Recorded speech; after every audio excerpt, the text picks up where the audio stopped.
दवाइयां खा रहे हैं। अब सबसे पहले हमको मिल करके ये समझना है व्हाट इज डिप्रेशन, और फिर देखेंगे कि इसका क्या सोल्यूशन है। क्या ये सिर्फ एक साइकोलॉजिकल सोच है या फिर इसका फिजिकल जो हमारे अंदर केमिकल जो इम्बैलेंसेस हो रहे हैं ब्रेन के अंदर, उससे भी कोई कनेक्शन है? सर डिप्रेशन बेसिकली मुझे ये लगता है कि वो चीज़ है जब हम बहुत ज़्यादा एक्सपेक्ट करते हैं और हमें डर होता है कि हम वो एक्सपेक्टेशंस को फुलफिल नहीं कर पाएंगे। वो किसी और की भी एक्सपेक्टेशन हो सकती है, वो हमारी भी एक्सपेक्टेशन होती है। तो जब वो एक्सपेक्टेशन फुलफिल नहीं हो पाती, अल्कोहल ले लेते हैं, सिगरेट्स ले लेते हैं।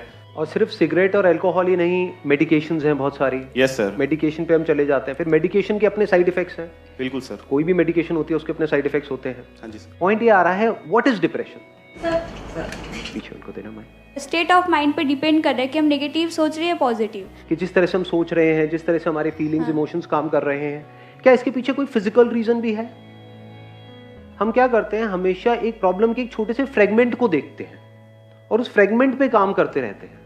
होलिस्टिक अप्रोच नहीं है हमारी। होलिस्टिक मतलब कि हम पूरी तरह से नहीं देखते हैं किसी भी प्रॉब्लम को। मान लो प्रॉब्लम ये है, इसके इतने से एस्पेक्ट को हमने देख लिया या आधे को देख लिया और उस आधे को ठीक करते चले जा रहे हो, क्या उससे वो प्रॉब्लम ठीक हो जाएगी? तो one is psychological which I agree it is, उसमें कोई डाउट नहीं है कि अगर उल्टा सोचोगे तो फिजिकली हमारे बॉडी के ऊपर रिएक्शंस उस तरह के होने लग जाए। स्ट्रेस होगा तो फिजिकली प्रॉब्लम्स आने लग जाएंगे। बट क्या इसका कोई फिजिकल रीजन भी है डिप्रेशन का?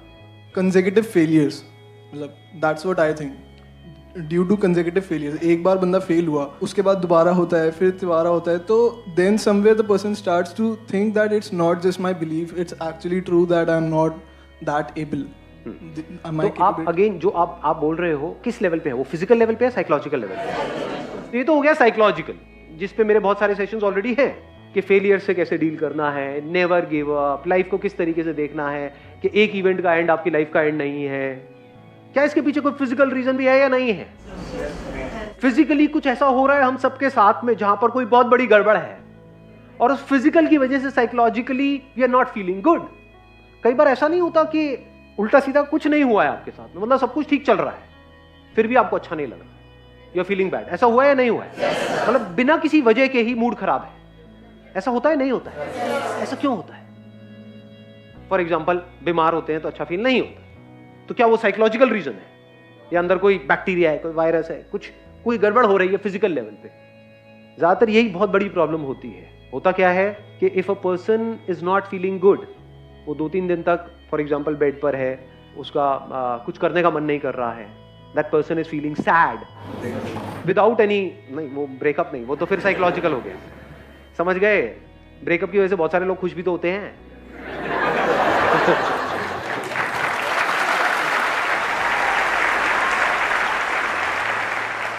ध्यान से समझ लेना, आप किसी डॉक्टर के पास में जाओगे तो वो साइकोलॉजिकल पे ज्यादा ध्यान नहीं देगा। वो क्या करेगा, फटाफट से अपना वो निकाला, उस पर लिखा ये खा लो, तो वो किस लेवल पे काम कर रहा है? फिजिकल। और एक्चुअल में साइकोलॉजिकल लेवल पे आपको खुद काम करना होता है, कोई और आपके लिए नहीं कर सकता है। बाहर से कोई कितना भी बोलता रहे, चाहे वो डॉक्टर बोल रहा है, चाहे मैं बोल रहा हूं, चाहे कोई और बोल रहा है, इतना फर्क नहीं पड़ता है जब तक कि आपके खुद के अंदर से ना आ जाए कि मुझे अपनी थिंकिंग को चेंज करना है। तो साइकोलॉजिकली अपने आप को कैसे ठीक करना है, वो किसके हाथ में कंट्रोल है? पूरी तरह से आपके हाथ में है। पहले तो इसको अच्छे से समझ लो। जिसने सोच लिया कि नहीं अब बहुत हुआ, अब मुझे आगे बढ़ना है लाइफ में, 1 सेकंड में बाहर, मतलब 1 महीने तक बैठ करके रो रहे थे, ऐसा होता है लाइफ में? नहीं होता है। कुछ गड़बड़ हो गई, पड़े हुए हैं, अरे यार सब खत्म हो गया, सब बर्बाद हो गया, अब कुछ नहीं बचा है, अब तो कुछ हो ही नहीं सकता है, मेरी जिंदगी झंड है, ये सब उल्टा सीधा अपने आप को बोले चले जा रहे। एकदम से एक मूवमेंट नहीं आता है, चल खड़ा हो, आगे बढ़े यार, कोई बात नहीं, क्या हो गया, और एकदम से सब कुछ बदल जाता है। इसको बोलते हैं साइकोलॉजिकल। उस वक्त अगर फिजिकल भी जो हमारी बॉडी का जो केमिकल लोचा है वो हमारा साथ दे तो और अच्छा हो जाएगा। यही तो दवाइयां करती है, जो डॉक्टर्स दवाइयां देते हैं उससे क्या होता है, अंदर जो फिजिकल लेवल पे गड़बड़ हो रही होती है उसको वो संभाल लेते हैं, उसके भी सिम्टम्स को संभालते हैं, कॉज को नहीं। आज हम कॉज पे जाने वाले हैं। दोनों में फर्क समझ आ रहा है? कुछ सिम्टम्स हैं। सिम्टम्स क्या होते हैं फिजिकल लेवल पे? कुछ तरह के केमिकल्स हैं जो रिलीज होने चाहिए हमारे अंदर ब्रेन में। फॉर एग्जांपल सेरोटोनिन है, डोपामीन है, कॉर्टिसोल तो स्ट्रेस हार्मोन होता है बेसिकली। कुछ ऐसे केमिकल्स हैं जो रिलीज होने चाहिए, वो रिलीज नहीं हो रहे हैं, तो you are feeling bad without any reason. उसके साथ में कुछ और भी उल्टे सीधे थॉट चल रहे हैं, तो और एक साइकिल घूम रही है। उन थॉट्स की वजह से और बुरा लग रहा है, जितना बुरा लग रहा है और थॉट्स आ रहे हैं। जब मूड खराब होता है तो कैसे गाने सुनने का मन करता है? समझ रहे हो ना क्या हो रहा है? और जितने सैड गाने सुनते हो क्या होता है? और सैड। और जब मूड बहुत बढ़िया होता है तब कैसे गाने सुनने का मन करता है? एनर्जेटिक। समझ रहे हो ना ये कैसे एक दूसरे को इंपैक्ट करता है, फिजिकल और साइकोलॉजिकल। इन दोनों को अगर हम समझ पाएं और इन दोनों लेवल्स पे अच्छे से काम करें, तब जाकर के इस प्रॉब्लम का हम एक्चुअल में परमानेंट सॉल्यूशन निकाल पाए। अब इसको ध्यान से समझ लेना, मतलब फिजिकली क्या गड़बड़ होती है, कुछ ऐसे केमिकल्स हैं जो रिलीज होने चाहिए हमारी ब्रेन में, वो नहीं होते हैं, जिसकी वजह से वी स्टार्ट फीलिंग बैड। और कुछ ऐसे केमिकल्स हैं जो रिलीज नहीं होने चाहिए, फॉर एग्जांपल कॉर्टिसोल, वो रिलीज होता चला जाता है, स्ट्रेस हार्मोन भी बोलते हैं उसको। तो ये मेडिकेशंस क्या करती है, उसको ब्लॉक करती है, जो रिलीज नहीं होना चाहिए, और जो होना चाहिए उसको आर्टिफिशियली क्रिएट कर देती है, वो रिलीज होने लग जाता है, तो आपको अच्छा फील होने लग जाता है, दवाई लेते एकदम से अच्छा फील होने लग जाता है। बट क्या ये परमानेंट सोल्यूशन है? बीमारी का इलाज करने के दो तरीके हैं, एक है बीमारी के जो सिम्टम्स हैं सिर्फ उसका हम इलाज करें, एक है बीमारी की जड़ को काट दें। फॉर एग्जाम्पल गाड़ी में आपके फ्यूल नहीं है और आप साइकोलॉजिकली बड़ा अच्छा सोच रहे हो, मुझे वहां जाना है, ये मेरा गोल है, मैं इतनी स्पीड पे चलाऊंगा, सारा प्लान बना लिया, गाड़ी में फ्यूल ही नहीं, दबाए चले जा रहे रेस। तो रीजन क्या है? फिजिकल है साइकोलॉजिकल है? फिजिकल है। ऐसे ही बॉडी में अगर हमारे फ्यूल ही नहीं है या फ्यूल में ही मिलावट है तो रीजन फिजिकल हो गया। मान लो किसी का पेट ब्लॉक है, 4-5 दिन से काम ही नहीं हुआ है और वो यहां पर बैठे हुए हैं, बैठे होंगे,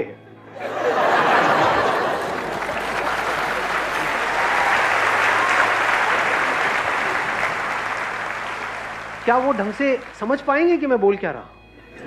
सब ब्लॉक हुआ पड़ा है। आयुर्वेदा क्या कहता है? हर बीमारी की जड़ क्या है? पेट है। ये पता है हमको? क्योंकि जो भी फ्यूल चाहिए हमारी बॉडी को, चाहे ब्रेन को चाहिए, चाहे और ऑर्गन्स को चाहिए, कुछ भी चाहिए, यानी जो हम खाते हैं उसको एनर्जी में कन्वर्ट करने का काम कहां पर होता है? यहां पर होता है। तो अगर पेट हमारा ठीक काम नहीं कर रहा है तो ब्रेन कैसे ठीक काम करेगी? लगाओ दिमाग। मैं bachelor of Ayurvedic medicine surgery का स्टूडेंट हूँ, मैं एलोपैथी भी पढ़ता हूँ। तो जब आप आज बात कर रहे थे तो मेरे माइंड में सारी वही ड्रग्स आ रही थी, anti depressant, anti sedatives, anti hypnotics, जो आजकल डॉक्टर्स देते हैं। सबसे पहले सर आपने जो एक बात बोली ना कि रूट, वो मेन चीज़ वही है। मैंने काफ़ी पेशेंट भी मेरे क्लिनिक पर आते हैं, मेरे फादर भी डॉक्टर हैं डिप्रेसेंट के, तो हम लोग क्या करते हैं, उन्हें एंटी सेडेटिव जो ड्रग है हमने उन्हें दे दी, जिससे कि माइंड रिलैक्स हो गया। अब क्या है, बंदा सो गया, तो उस बंदे को ये सोचना चाहिए कि जो मैंने मेडिसिन ली है आखिर वो कर क्या रही है। वो ये कर रही है ना कि वो मुझे सुला रही है, तो क्यों सुला रही है, डॉक्टर क्यों कर रहा है ऐसा? वो इसलिए कर रहा है ताकि आप जो है सोचे ना, माइंड आपका ज्यादा ना सोचे, ओवर थिंकिंग। जब आप ओवर थिंकिंग में पहुंचते हैं ना तो ये सारी चीजें आपके साथ होती है, तो सब कुछ स्ट्रेस्ड आउट हो जाता है। Stressed out. देखो क्या होता है, जब हम बहुत ज्यादा सोच रहे होते हैं, सोचते रहते हैं, सोचते रहते हैं, सोचते रहते हैं, तो अगर आप ध्यान से ऑब्जर्व करोगे ना अपनी बॉडी को, बॉडी कॉन्ट्रैक्ट होने लग जाती है। जब भी आप बहुत ज्यादा सोचते हो तो सब कुछ कॉन्ट्रैक्ट होने लग जाता है। ऐसा होता है, नहीं होता है? ये जो मेडिकेशन है क्या करती है, जो चीज एक तरीके से सिकुड़ गई है, कॉन्ट्रैक्ट हो गई है, उसको थोड़ी देर के लिए रिलैक्स कर देती है। ऐसे ही होता है? यस सर, यही होता है। एक स्टेप और आगे बढ़ते हैं आप, और बताओ। हाँ, तो सर यही कंडीशन ना, जैसे कि अब आप एंटी सेडेटिव ड्रग ले रहे हैं, तो वो जब आप लॉन्ग टर्म के लिए ले लेंगे ना, तो एक कंडीशन वो आएगी सर, आपको उतनी डोज से नींद नहीं आएगी फिर।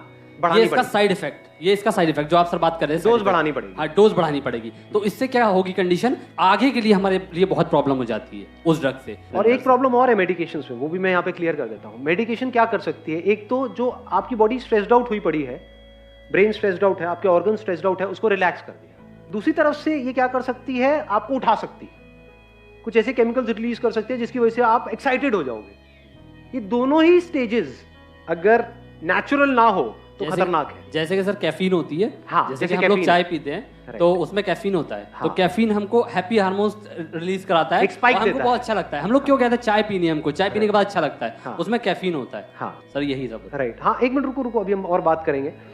नहीं, सही है, क्योंकि टेक्निकली भी बात हो रही है ना। Is over thinking a problem? It is not a problem, क्योंकि कुछ भी काम आपको करना है तो आपको सोचना पड़ता है। क्या लगता है, ये जो एथलीट्स हैं, क्रिकेटर्स हैं, जब ये खेल रहे होते हैं, इनकी थॉट प्रोसेस किस लेवल पे चल रही होती है?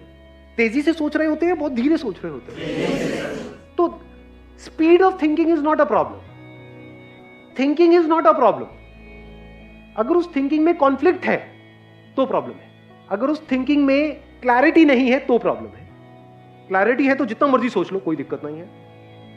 जैसे अब ये सेशन हमारा चलने वाला है, मान लो जितनी भी देर तक चलने वाला है, अगर ये पूरे दिन भी चलता रहे तो मुझे कोई दिक्कत नहीं है. I will not feel tired. तो मैं अभी सोच रहा हूं या नहीं सोच रहा हूं, या फिर रिलैक्स पड़ा हुआ. हाँ, क्या बोल रहे हो भैया? ऐसा तो नहीं है ना? आपने बोला, मैंने सोचा, यहां से मैंने कुछ बोला, आपने बोला, तो एक कम्युनिकेशन चल रहा है. एक के बाद एक हम लेयर्स को हटाते चले जा रहे हैं. मतलब थिंकिंग बहुत ही डीपर लेवल पे चल रही है. उसकी वजह से क्या मैं टायर्ड फील कर रहा हूं? नहीं. जितना थिंकिंग में क्लैरिटी आती चली जाती है, हम कॉन्ट्रैक्ट नहीं करते हैं, एक्सपैंड करते हैं. तो कभी भी ये मत समझ लेना थिंकिंग प्रॉब्लम है. तो इन मेडिसिन की वजह से क्या हो रहा है, हो सकता है आपको थिंकिंग की जरूरत हो, बट माइंड इतना रिलैक्स हो गया है, कुछ करने का मन ही नहीं कर रहा है. दूसरी तरफ से ये क्या कर सकती है मेडिसिन, आपको एक्साइटेड कर सकती है. वो जो केमिकल्स अंदर जा रहे हैं ना, उसकी डोज बढ़ाते चले जाओ. इतने एक्साइटेड हो जाओगे, इतना फड़फड़ा जाओगे, होश भी नहीं होगा कि कर क्या रहे. मतलब जरूरत से ज्यादा खुश हो जाओगे. और जब भी आप जरूरत से ज्यादा खुश हुए हो पास्ट में, अपने एक्सपीरियंस के बेस पे बताना, तब आपके साथ लाइफ में ज्यादा अच्छा हुआ है या बुरा हुआ है? तो जरूरत से ज्यादा एक्साइटमेंट भी बुरा है, जरूरत से ज्यादा रिलैक्सेशन भी बुरा है. अब जरूरत कितनी है ये कौन डिसाइड करेगा आपके लिए? क्या कोई डॉक्टर? क्या कोई दवाई? या आपको खुद को पता होना चाहिए. ब्रेन कैसी होनी चाहिए? जो ना डल हो ना ओवर एक्साइटेड हो, नॉर्मल एक स्टेट में हो. नहीं तो प्रॉब्लम इसकी एक बहुत बड़ी क्या है कि इन मेडिसिन की वजह से जो एक्साइटमेंट हमको मिलता है, लोगों को उससे अटैचमेंट हो जाती है. फिर एक नॉर्मल स्टेट भी होगी. माइक लेकर के बताना मैं ठीक कह रहा हूं, गलत कह रहा हूं? बिल्कुल सही बोल रहे हैं. हाँ, फिर अगर एक नॉर्मल स्टेट भी होगी, जैसे एक बंदे की एक नॉर्मल स्टेट है, उसमें अगर उनको लाया जाएगा तो वो कहेंगे इसमें मजा नहीं आ रहा है, थोड़ा और बढ़ाओ डॉक्टर साहब. उसका परमानेंट सोल्यूशन क्या है, उसके बारे में हमको सोचना है. अभी मैंने एक फ्यूल का एग्जांपल आपको दिया था. हमारी बॉडी के लिए फ्यूल क्या है? फूड मतलब क्या? What is food? What do you call as food? Burger, pizza? What do you mean by healthy food? Physical activity से तो फ्यूल बर्न होगा, उसके बाद में हमको फ्यूल चाहिएगा. नहीं तो अगर आप फिजिकल एक्टिविटी करो और फ्यूल ढंग का ना लो तो फिजिकल एक्टिविटी भी आपके लिए नुकसान करेगी. तो अभी हम बात कर रहे हैं फ्यूल का. What is fuel for our body? जो हम खा रहे हैं सुबह से रात तक, वो पैकेज फूड जो खा रहे हैं, जो आपको बेचा जा रहा है, जो आपके सो कॉल्ड सेलिब्रिटीज आकर के एडवर्टाइजिंग कर रहे हैं, जो वो खुद नहीं खाते हैं बट आपको खिला रहे हैं, वो फूड है. पसंद क्या है, यहाँ से ऑनलाइन यहाँ से ऑर्डर कर दिया, वो आ गया, चले जा रहे हैं. अब फिर कह रहे हैं सर आपकी बातों का असर नहीं होता है.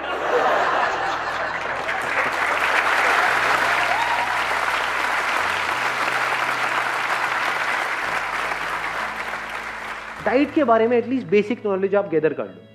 ये जो वाइट चीजें होती हैं उसको अवॉइड करो. वाइट क्या है? शुगर, सॉल्ट, वाइट ब्रेड, ये सब जो वाइट चीजें होती है ना, उससे थोड़ा सा बच करके रहो. तो अब फ्यूल क्या है? फ्यूल सिर्फ खाना नहीं है. ये बहुत बड़ी गलतफहमी है. घोड़ा क्या खाता है?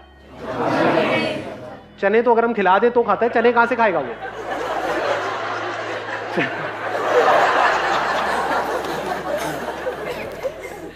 घास खाता है. दम होता है घोड़े में? नहीं होता है. तो घास खाने क्या कर दी ना घोड़ों वाली बात.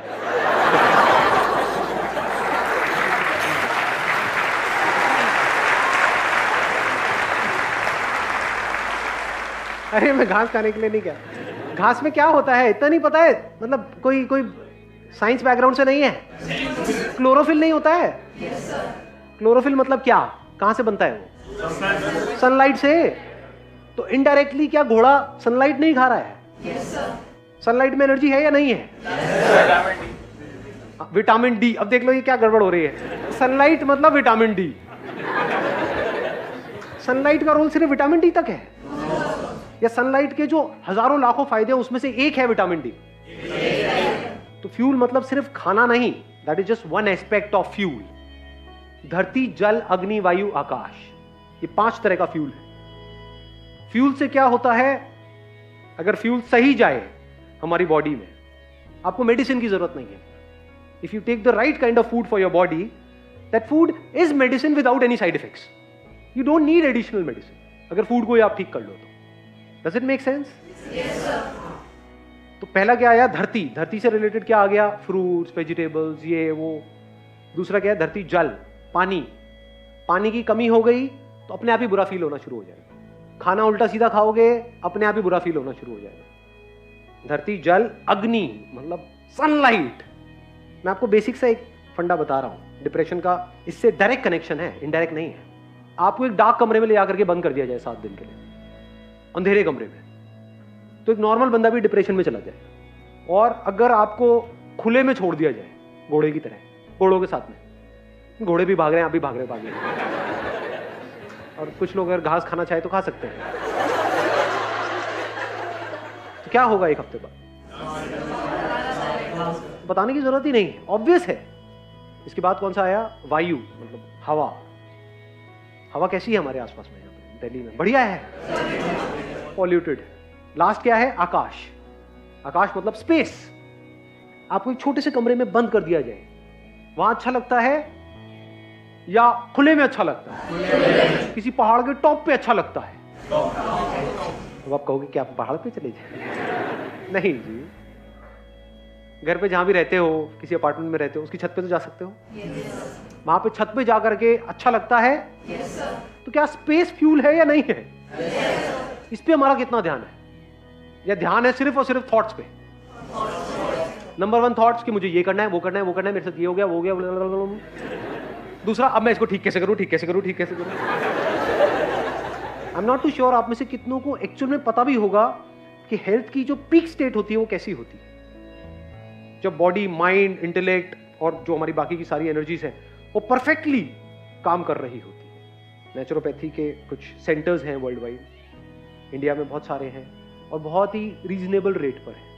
कोई भी दवाई खाने से पहले डिप्रेशन एटलीस्ट 7 दिन के लिए, मिनिमम 7 दिन के लिए, 7 दिन के लिए जाओ जहां पे खाना ढंग का मिले, पानी अच्छा मिले, हवा साफ सुथरी हो, सनलाइट मिले। उसके अलावा और भी बहुत सारे वहां पे ट्रीटमेंट्स होते हैं, मिट्टी विट्टी पूरे लगा करके लिटा देते हैं कहीं पर भी। ऐसा ना हो कहीं जाओ और मैं भी साथ में, सर आप भी।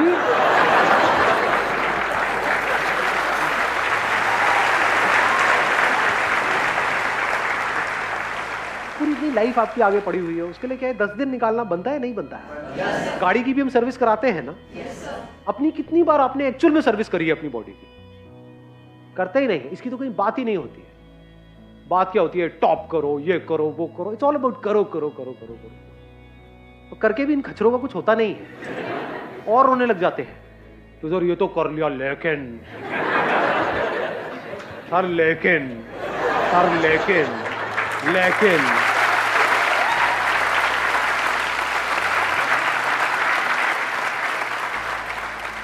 फिजिकली ठीक का मतलब क्या और खराब का मतलब क्या? डिस ईज, इसी में इसका मीनिंग छुपा हुआ है। Disease, when you are not at ease, that is disease. जो भी आप गड़बड़ कर रहे हो फ्यूल के लेवल पे, वो गड़बड़ करनी बंद कर दो तो बॉडी अपने आप ही एट ईज हो जाती है। Once you are at ease, mind clear हो जाता है, तब आप डिसीजंस ले सकते हो अपनी लाइफ में। और वहां पे जा करके आप ये सोच भी सकते हो कि यहाँ पे जो भी मैं अभी कर रहा हूं 7 दिन तक या 10 दिन तक या 15 दिन तक, उसको प्रैक्टिकली अपनी लाइफ में अप्लाई कैसे करूंगा अगले 1 साल तक। नहीं तो वो 7 दिन 10 दिन एक हॉलीडे की तरह हो गया, बेकार हो गया। You got the answer of this particular problem? क्योंकि हो सकता है अभी आप में से कोई इसको फेस नहीं कर रहा है, लेकिन जिस तरह का हमारा लाइफस्टाइल है, जिस तरह का स्ट्रेस है, जिस तरह से कॉम्पिटिटिव एनवायरनमेंट है, आने वाले टाइम में आप सब इस सिचुएशन को फेस करने वाले हो। तो इस प्रॉब्लम को फेस करने के लिए, यानी साइकोलॉजिकल लेवल पे जो गड़बड़ है उसको फेस करने के लिए